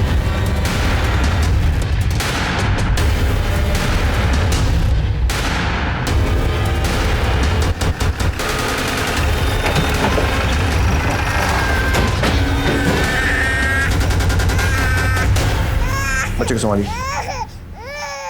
आस पड़ोस में पूछताछ करो, देखो किसी ने कुछ देखा है क्या।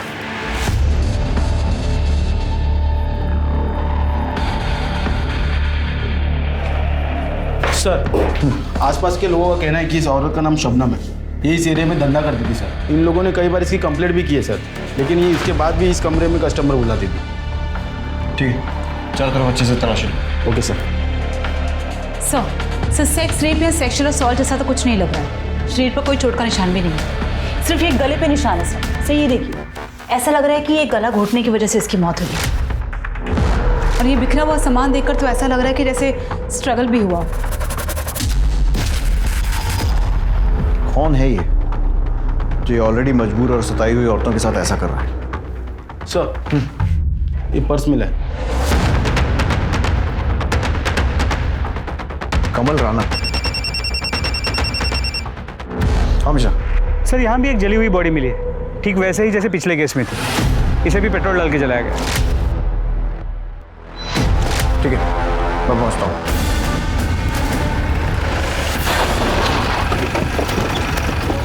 सर, गांव के इन दो लोगों ने बॉडी को जलते हुए देखा, बुझाने की कोशिश की, लेकिन बहुत देर हो चुकी। सिर्फ ये एक हाथ और एक पैर बचा है। पैर पर ही क्या है? कुछ रॉड जैसा लग रहा है। मिश्रा, बॉडी को पोस्टमार्टम के लिए भिजवाओ, तभी कुछ क्लियर हो पाएगा। कमल राणा, ये आई कार्ड उस औरत की लाश के पास मिला, शायद उसका कस्टमर हो सकता है। पता करो कौन है, कहाँ मिलेगा, सारी डिटेल्स। ये औरतें वैसी मौत से बदतर जिंदगी जी रही हैं, पर किसी को उसमें भी चैन नहीं है। एक के बाद एक करके उन्हें मारे जा रहा है। अभी 2 दिन भी पूरे नहीं हुए, एक और प्रोस्टिट्यूट और एक और जली हुई लाश मिलती है, ठीक वैसे ही जैसे पिछली 2 लाशें मिली थी। सवाल यह है कि इन हत्याओं का मकसद क्या है। ये जितने भी कत्ल हुए, उनके तरीके को देखकर लगता है कि इसके पीछे किसी एक शख्स का हाथ है, पर बहुत मुमकिन है कि पुलिस को उलझाने की या कातिल की कोई साजिश हो।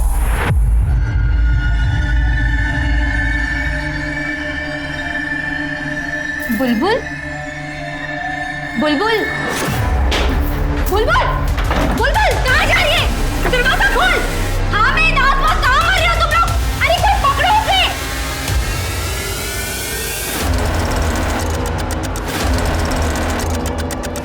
बुलबुल, राशिद, राशिद, क्या कर रहा है? मेरा सब पकड़ा हुआ।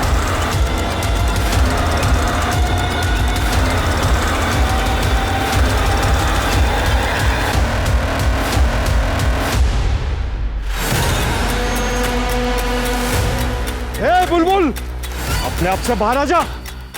आपा तेरे को जान से मार देगी। ए बुलबुल, सब देखते हैं।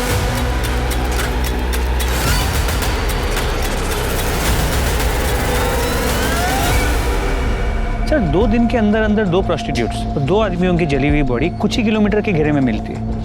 क्या ये कोइंसिडेंस हो सकता है? कोइंसिडेंस? मिश्रा, सिर्फ मर्डर नहीं हुआ है, दोनों प्रोस्टिट्यूट्स की लाशों के पास में ड्राइविंग लाइसेंस मिला है। अब अगर एक आध केस में मिलता तो मान सकते थे कि किसी ने गलती से गिरा दिया, लेकिन दोनों ही केसेस में सेम गलती, वो भी 2 अलग अलग लोगों से। कंफर्म है कि दोनों केसेस रिलेटेड है। विजय सिंह और कमल राणा, इनके आधार कार्ड के बेसिस पे इनकी जितनी डिटेल्स मिल सकती हैं सब निकालो। सर,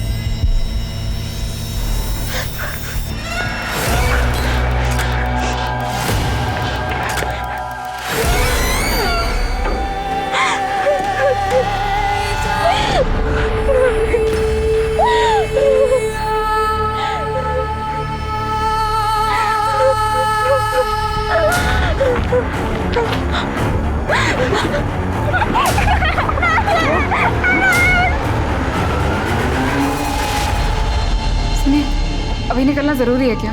कल सुबह तक का वेट नहीं कर सकते? इतनी रात हो रही है। अरे अर्ली मॉर्निंग तो मुझे ऑफिस में रिपोर्ट करना है ना। देखो, अभी मैं निकलूंगा फरीदाबाद के लिए तो कम से कम 1.5 से 2 घंटे लगेंगे पहुंचने। फिर जाकर सामान रखूंगा, थोड़ा सोऊंगा। हाँ तो, और उसके बाद सुबह जाकर के मैं स्वाति, क्या हुआ? इतना सैड फेस क्यों बनाया हुआ है? नहीं, प्लीज स्वाति समझो ना। देखो ये बिल्कुल वैसी जॉब है जैसी मैं करना चाहता हूँ। पता नहीं राजीव, मुझे बहुत घबराहट सी हो रही है। अरे तुम बस ये सोचो कि अपना नया घर कैसे सजाओगी। चलो अब खुश हो जाओ। पहुंच के फोन करना। हाँ ठीक है, मैं निकलता हूँ और तुम अपना ध्यान रखना।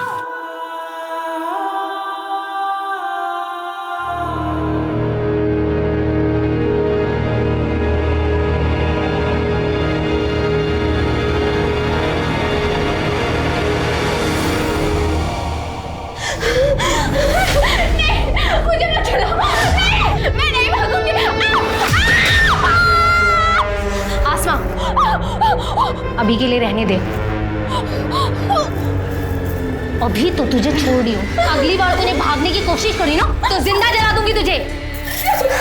आसमा, इसे ना हर 2 दिन में इंजेक्शन लगा और बैठा इसे धंधे पे।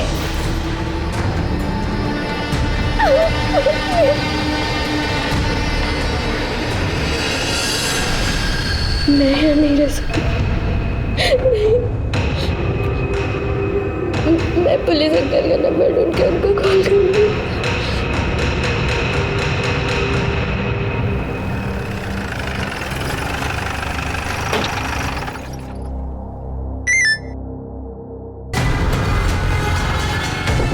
मिश्रा, यादव, टीम निकालो, लड़की को रेस्क्यू करने जाना है। जल्दी चलो।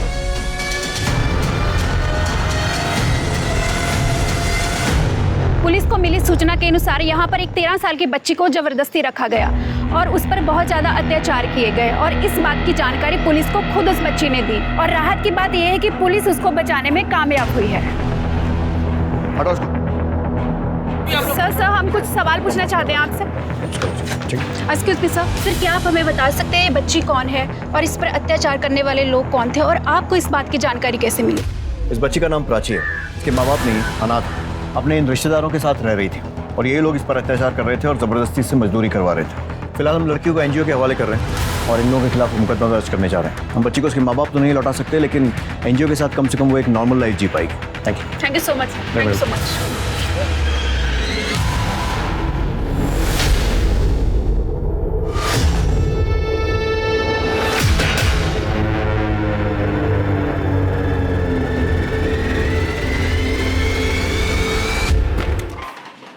सर, विजय सिंह के आधार कार्ड से तो कोई लीड नहीं मिली, लेकिन कमल राणा के आधार कार्ड से उसकी फैमिली की डिटेल्स मिल गई। उन्हें कांटेक्ट किया तो उन्होंने कहा कि उसके लेफ्ट पाँव में स्टील की रॉड थी और हमें जो जली हुई डेड बॉडी मिली उसके लेफ्ट पाँव में भी स्टील की रॉड।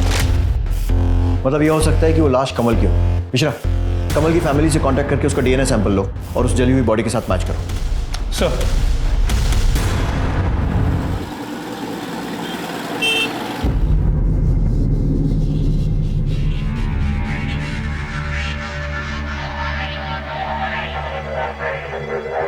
क्यों मुंह फुला रखा है? भगवान ने इतनी सुंदर शक्ल दी है, थोड़ा मुस्कुरा। आज तेरी बड़ी रात है, आज से तू भी काम पे लगने वाली है। बाहर तेरा ग्राहक बैठा है, आजा उसे खुश कर। अबे तो पहली बार आया है ना, इसलिए तुझे ऐसा लग रहा है। टेंशन मत ले, तुझे बहुत मजा आने वाला है। और ये पुलिस वोलिस ना जुबेदा मैडम के जेब में होती है भाई।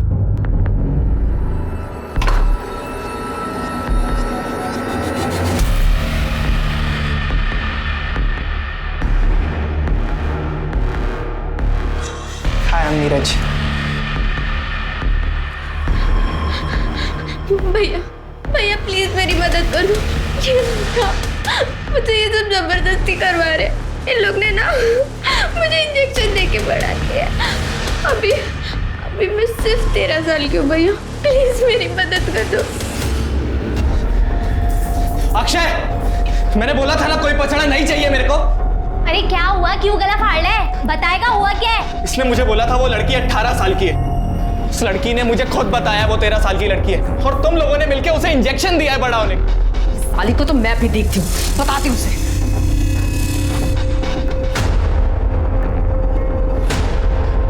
जुबेदा, ये फिर भाग गई।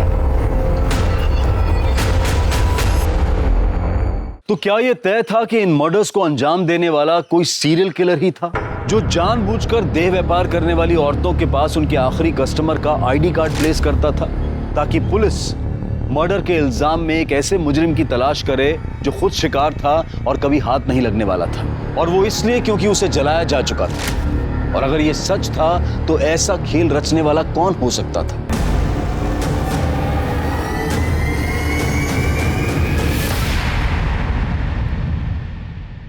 मम्मी प्लीज मेरी मदद करो मम्मी, मैं कहाँ जाऊँ? मम्मी प्लीज वापस आ जाओ, प्लीज आप वापस।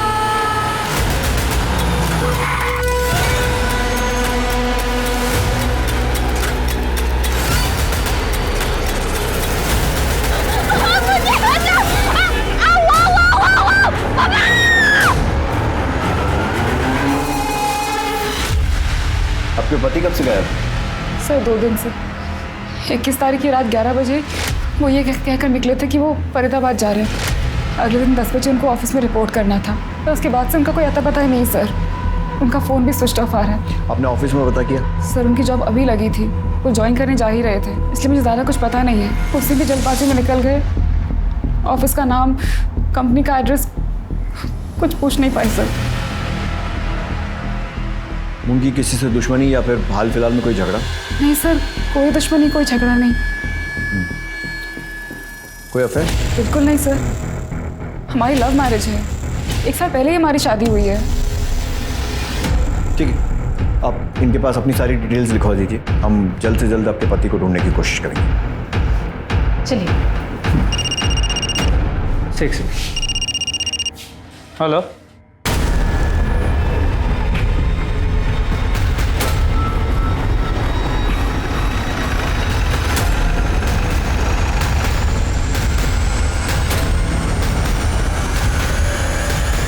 आसपास चेक करो। सर सेम पैटर्न का तीसरा केस, यहाँ ये, और वहाँ 4 किलोमीटर दूर एक आदमी की जली हुई डेड बॉडी, जिसके पास कोई फोटो आईडी नहीं। सर ये पर्स मिला है। और शायद बाकी केसेस जैसे मरने वाला भी इसका कस्टमर होगा जिसका ये पर्स। राजीव पालीवाल। राजीव पालीवाल? सर ये तो हुई है जिसकी बीवी मिसिंग कंप्लेंट लिखवाने आई। आप लोगों का दिमाग खराब हो गया? राजीव प्रोस्टिट्यूट के पास? ऐसा हो ही नहीं सकता सर। देखिए, मैं ये नहीं कह रहा हूँ कि राजीव प्रोस्टिट्यूट के पास गया था, या फिर गया था तो क्यों गया था, ये भी नहीं बता सकता। मैं सिर्फ ये चाहता हूँ कि आप बॉडी की शिनाख्त करेंगे क्या ये राजीव की है या नहीं। मैं आपका दुख समझता हूँ, लेकिन हम लोग भी ड्यूटी कर रहे हैं, सो प्लीज कोऑपरेट। चेहरा जला हुआ है, मैं कैसे बताऊँ कि राजीव है या नहीं? देखिए, राजीव की बॉडी पर अगर कोई आइडेंटिफिकेशन मार्क हो या कोई चोट का निशान जिससे आप उसकी पहचान कर सकें। बचपन में उनका एक ऑपरेशन हुआ था, तो राइट हैंड पे उनका निशान है।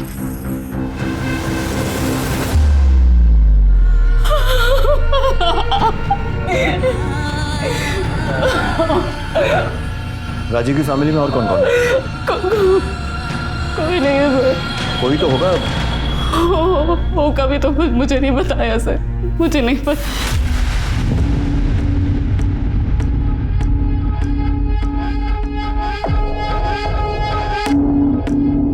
हाँ भेजो। सुनो, ये फाइल आज ही भिजवा दो इमीडिएटली। ठीक है सर। सर मुझे एनओसी इशू करवानी है। एनओसी? किस लिए? राजीव पालीवाल के घर पर कब्जे के लिए। आप कौन?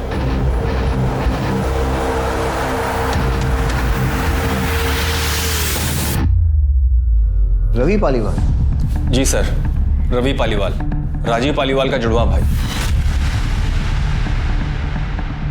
सर न्यूज़पेपर में पढ़ा कि राजीव का मर्डर हो गया है, इसलिए मैं चाहता हूं उसके घर की एनओसी इशू कर दी जाए, ताकि ऐसे ही कोई उसके घर पे कब्जा ना कर ले। सर ये हमारे बर्थ सर्टिफिकेट्स और राशन कार्ड वगैरह ज़रूरी दस्तावेज आप चेक कर लीजिए सर। अब उसके जाने के बाद इकलौता वारिस मैं ही हूँ सर।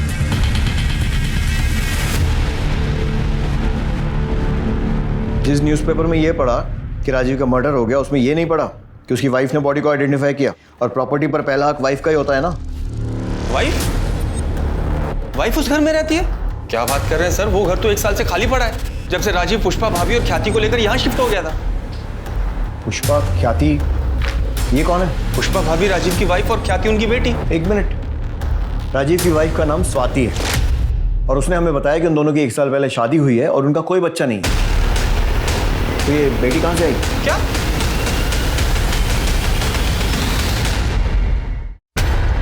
सर 1 साल पहले हमारी शादी हुई थी। ये रहा उसका प्रूफ। और आप हैं कौन? आप कौन है मतलब? मतलब राजीव ने मुझे कभी नहीं बताया कि उनका कोई जुड़ा भाई भी है, और ना ये बताया कि उनकी पहली शादी हुई है जिससे उनकी बेटी भी है। ये बात तो मैं भी आपके बारे में बोल सकता हूँ, क्योंकि राजीव ने मुझे भी कभी नहीं बताया कि उसने कोई दूसरी शादी भी कर रखी है। मेरे लिए तो पुष्पा भाभी उनकी वाइफ है और ख्याति उनकी बेटी, जिनसे मैं 6 साल पहले मिला था। तब ख्याति बहुत छोटी थी, अब तो कुछ 12-13 साल की होगी। सर क्या बकवास कर रहे हैं आप? जिस घर में शिफ्ट हुए हमें 1 साल भी नहीं हुआ, उस घर में आप उनसे 6 साल पहले मिल चुके हैं। मैं आपके घर की बात नहीं कर रहा हूँ सर, मैं हमारे फरीदाबाद वाले घर की बात कर रहा हूँ।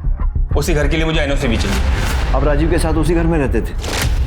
जी सर, शुरू से हम लोग साथ ही रहते थे। इनफैक्ट मम्मी डैडी के जाने के बाद तक हम लोग साथ ही थे। फिर मैं काम के चक्कर में पुणे शिफ्ट हो गया। मुझे याद है करीब 2 साल बाद राजीव ने शादी की थी। मैं शादी में भी नहीं आ पाया था सर, काम बहुत ज़्यादा था। तो अभी 6 साल पहले मैं पुष्पा भाभी और ख्याति से पहली बार मिला था। ये झूठ बोल रहे हैं सर। अगर सच होता तो राजीव ने मुझे बताया होता। सर मैं कोई बहस नहीं करना चाहता हूँ सर, आप डॉक्यूमेंट्स देख लीजिए, सब सच और झूठ पता लग जाएगा। जब राजीव और मैं पैदा हुए तो हमारे हाथ जुड़े हुए थे, बाद में ऑपरेशन करके अलग किया गया। निशान आज तक है। हाथ पे निशान की बात तो आपने भी कही थी। राजीव के कौन से हाथ पे निशान था? सर सीधे हाथ पर। बिल्कुल सही है सर, मेरे उल्टे हाथ पर है। ये देखिए, जब हम पैदा हुए हमारे हाथ जुड़े हुए थे सर।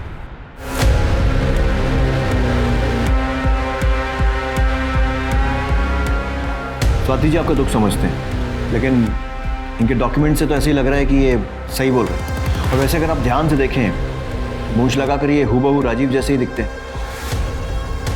मिश्रा, रवि का डीएनए सैंपल लो और डेड बॉडी से मैच करवाओ और इनके डॉक्यूमेंट्स फिर से वेरीफाई करो। और अगर सब कुछ सही निकलता है तो एनओसी दे दो, लेकिन लोकल पुलिस को इन्फॉर्म करने के बाद। और इनका घर भी लोकल पुलिस की मौजूदगी में ही खोलो। Sir thank you sir.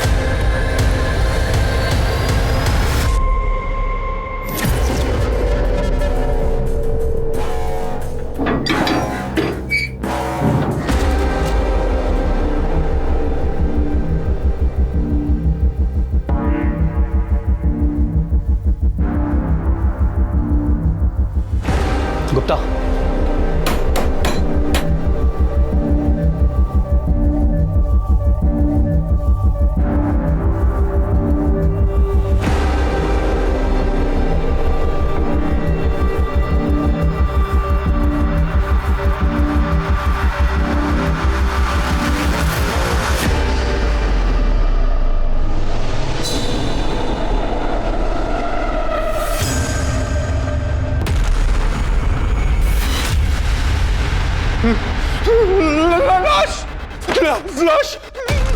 लाश पड़ी है।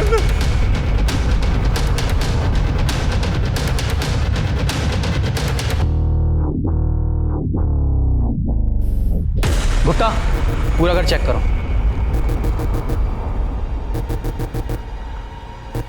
ये कंफर्म मर्डर लग रहा है। बॉडी जानबूझकर नमक डालकर गलाई गई है ताकि बदबू दबाई जा सके और बॉडी गलकर खत्म हो जाए। मरे हुए काफ़ी महीने हो चुके, सिर्फ कंकाल बचा है। मेल या फीमेल ये भी फोरेंसिक के बाद ही पता चलेगा। राउत, इस केस की फाइल हमें हैंड ओवर करो, क्योंकि इस केस से जुड़ा हुआ केस हम ऑलरेडी इन्वेस्टिगेट कर रहे हैं। ओके, इनसे इस केस की फाइल ले लेना। Okay sir. आप ठीक मेरे पीछे जो घर देख पा रहे हैं वो राजीव पालीवाल का है, जो लंबे वक्त से बंद था। आज जब पुलिस इन्वेस्टिगेशन के दौरान ये घर खोला गया तो पुलिस को यहाँ से एक स्केलेटन मिला है। फिलहाल उसकी पहचान करना नामुमकिन है, लेकिन क्या ये कोई मर्डर है ये पुलिस इन्वेस्टिगेशन के बाद ही पता चलेगा।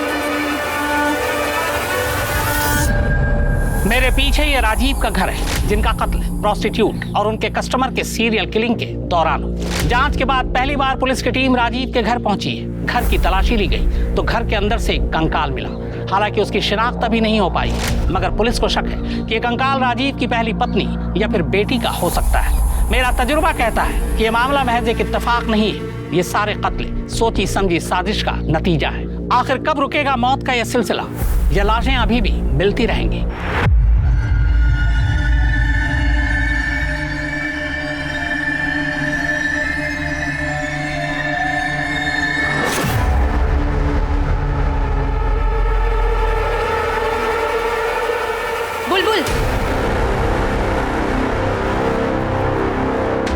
बुलबुल, कल जरा सज धज के तैयार रहना, तेरी नथ उतारने का दिन आ गया। और इस बार ना स्कूल का कोई छोटा बच्चा नहीं, पैसे वाला बड़ा आदमी आ रहा है। अगर कोई भी तमाशा करने की कोशिश करी ना तो तेरी जान ले लूंगी।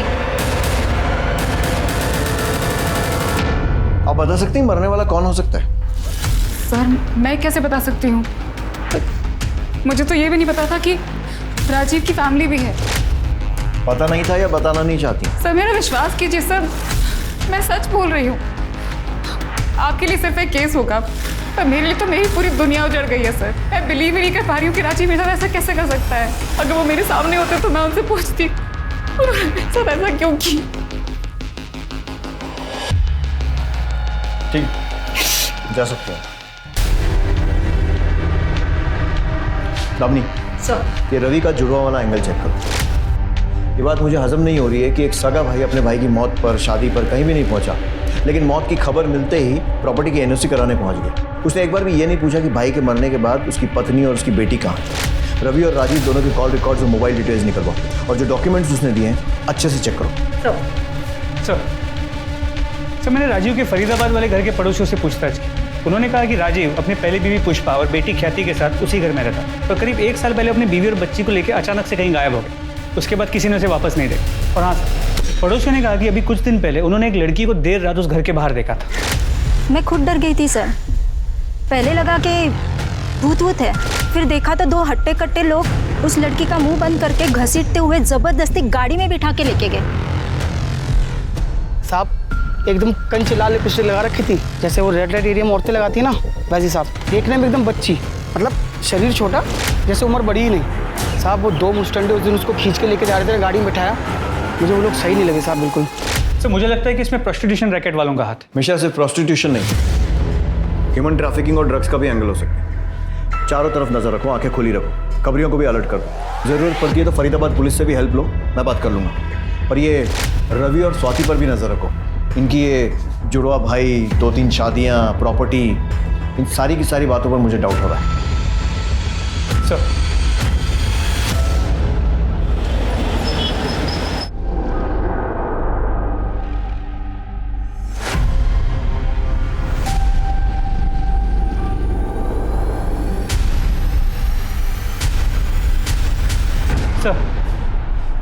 सर झिलमिल के बॉडी पे मिले सीमेन का डीएनए उसकी बॉडी से 4 किलोमीटर दूर जो जली हुई बॉडी मिली थी उसके डीएनए से मैच करता है, लेकिन सर वो डीएनए रवि के डीएनए से मैच नहीं करता। इसका मतलब वो लाश राजीव की नहीं है, और राजीव का पर्स वहां पर जानबूझकर हमें गुमराह करने के लिए डाला गया था। लेकिन अगर ये भी सीरियल किलर का काम है तो वो ऐसा क्यों करेगा, जबकि पिछले दोनों केसेस में उसने ऐसा नहीं किया था। तो फिर कौन है ये जो गुमराह करने की कोशिश कर रहा है?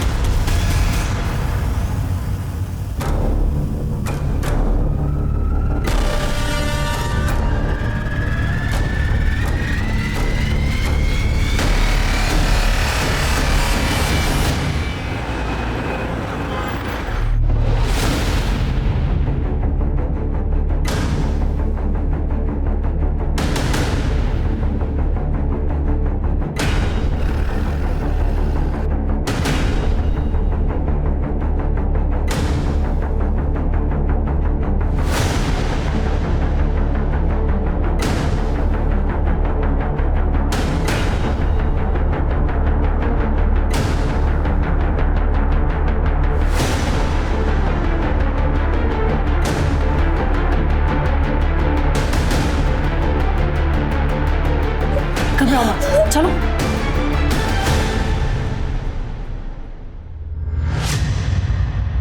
घबराओ मत, हम हैं तुम्हारे साथ। क्या नाम है तुम्हारा? ख्याति।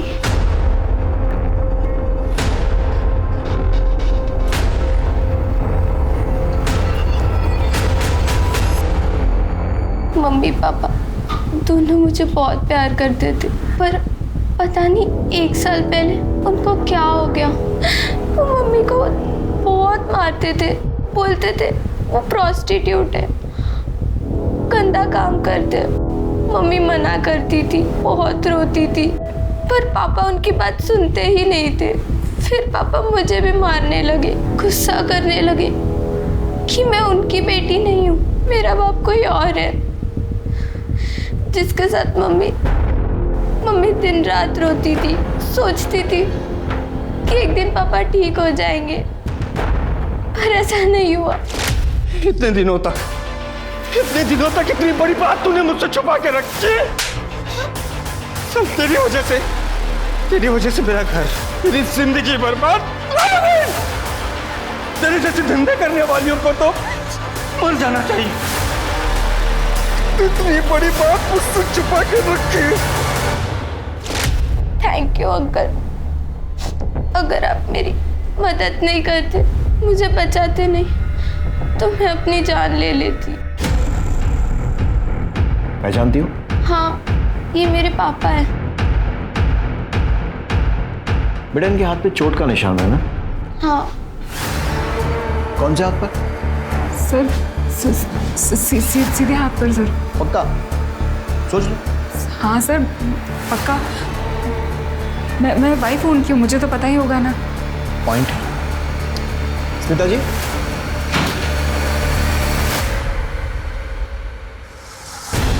ये बेटी है राजीव की। आपकी शादी को 1 साल हुआ होगा, लेकिन इसने अपने बाप को बचपन से देखा है और इसका कहना है कि उसके दाएं नहीं बाएं हाथ पर निशान है ना बेटा? हाँ अंकल, पापा के सीधे हाथ पर नहीं, उल्टे हाथ पर निशान है। सर मैंने उतना ही किया सर, जितना राजीव ने मुझसे करने को कहा। तूने इसे क्या कहा था और क्यों?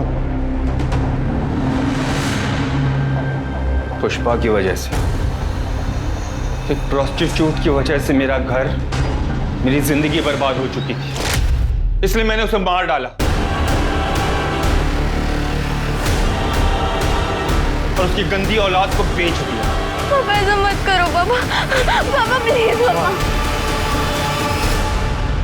उसकी बॉडी को वहां छोड़कर, उस पर नमक डालकर, उसे गलने सड़ने के लिए छोड़कर मैं यहाँ चला आया, लेकिन यहाँ आकर भी ऐसी औरतों के लिए मेरे मन में नफरत कम नहीं हो रही थी, बल्कि बढ़ ही रही थी।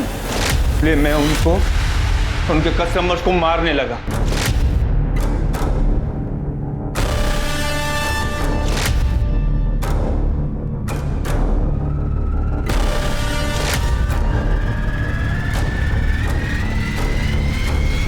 जब सीरियल किलर का केस तूल पकड़ने लगा तो मैं डर गया। मुझे लगा मैं पकड़ा जाऊंगा, इसलिए मैंने अपनी राजीव पालीवाल की पहचान को मिटाने का सोचा, लेकिन नए नाम, नई जिंदगी के लिए पैसे चाहिए थे जो मेरे पास नहीं थे। अगर मैं घर बेचने जाता तो आस पड़ोस के लोग मुझे पकड़ लेते और फिर पुष्पा के मर्डर में फंसने का भी डर था। इसलिए मैंने जुड़वा का नाटक किया ताकि पुलिस के सामने घर में घुसूं, और राजीव तो मर ही चुका था। पुष्पा और ख्याति की कहानी भी खत्म ही थी, पर उसके पहले हम ख्याति तक पहुंच गए। समाज जिन बेचारी औरतों को छुप कर नरक जैसी जिंदगी जीने पर मजबूर करता है, तूने उन्हें वहां भी चैन नहीं लेने दिया। किसने हक दिया तुझे उनसे नफरत करने का? तूने जो किया है ना, मैं इस बात की गारंटी लेता हूं कि अब जेल में तेरा एक एक दिन बद से बदतर बीतेगा। तब तुझे समझ में आएगा कि तूने किया क्या है। राजीव ने कुल 11 लोगों को मारने की बात कबूल की, जिनमें 5 वेश्याएं थी। उसका कहना था कि वो समाज से वेश्यावृत्ति को खत्म करना चाहता था। प्रोस्टिट्यूट, वेश्या, ये शब्द हमारे समाज में गाली के तौर पर इस्तेमाल किया जाता है, पर अगर ये गाली है तो फिर ये गाली पूरी मर्दजात और समाज के लिए, न कि सिर्फ औरतों के लिए होनी चाहिए, क्योंकि औरत का ये रूप मर्दों ने अपनी वासना को पूरा करने के लिए बनाया, पर आज भी औरतों को उनका हक और अधिकार नहीं दे पाया। इन मजलूम औरतों की बदतर हालात कब सुधरेंगे? ये काम सिर्फ कानून बनाने से नहीं होगा, बल्कि ये काम होगा जब समाज में इन औरतों के साथ हमदर्दी और सहानुभूति जताई जाएगी। अब मैं अनूप सोनी आपसे विदा लेता हूं। फिर मुलाकात होगी क्राइम पेट्रोल सतर्क में एक और नए केस के साथ, और उस पर हमारे एक्सपर्ट के विश्लेषण के साथ। तब तक अपना और अपने परिवार का ख्याल रखें, सतर्क रहें, सुरक्षित रहें और देखते रहें क्राइम पेट्रोल सतर्क। जय हिंद।